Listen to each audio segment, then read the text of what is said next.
I have introduced House Res 57.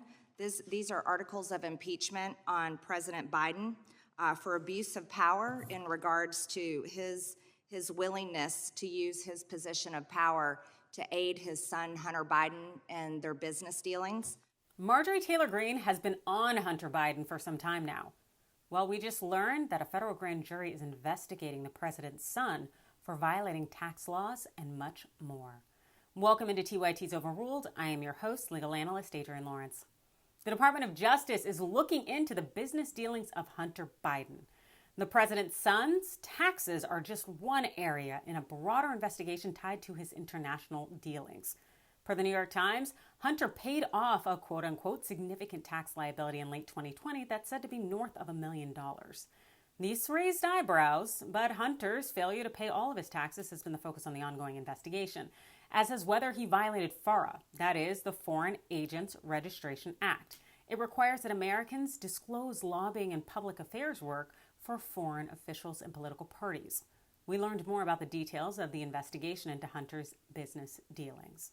Per the New York Times, the investigation began as a tax inquiry during President Obama's final administration. But in 2018, the investigation widened to include possible criminal violations of tax laws, foreign lobbying rules, and money laundering. It's not clear whether that criminal inquiry focuses solely on Hunter Biden, however, or whether it also includes larger networks of individuals. Interestingly enough, the investigation reaches Ukraine. Here's what the Times had to say about the investigation of Hunter Biden, a Yale-educated attorney who has pursued deals and clients in Asia and Europe. As recently as last month, the federal grand jury heard testimony in Wilmington, Delaware, from two witnesses, one of whom was a former employee of Hunter Biden, whose lawyer was later subpoenaed for financial records that reflected money Mr. Biden received from a Ukrainian energy company. Prosecutors have also asked about potential FARA violations by a Washington consulting firm, Blue Star Strategies, that worked for the Ukrainian energy company in an arrangement that Mr. Biden helped broker, according to documents and the people familiar with the investigation. If you recall, President Donald Trump's first impeachment stemmed from his efforts to gather intel on Hunter Biden by way of strong-arming Ukrainian President Volodymyr Zelensky during a beautiful, perfect phone call. Hunter had done work for Burma Holdings, that's a Ukrainian energy company at that time. Post-Trump's antics, DOJ has been ramping up scrutiny of foreign governments trying to influence U.S. politics. With President Biden at the helm, this is a really difficult situation. His son Hunter, who recently started pursuing a career as a painter and has a history of substance abuse issues, has been a target for some time now by the right.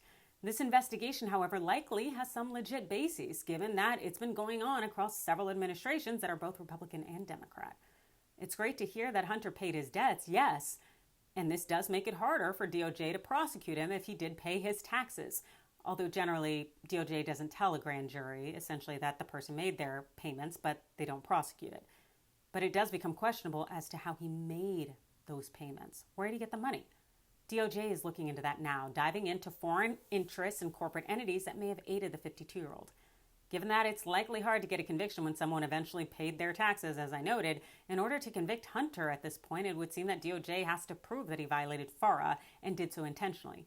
Said another way, Hunter had to have knowingly failed to disclose lobbying and public affairs work abroad. That means the feds will have to get in his head to get that answer.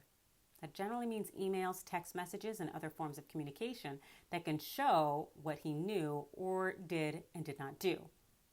I guess that's why people have been talking so much about a laptop. But what do you think?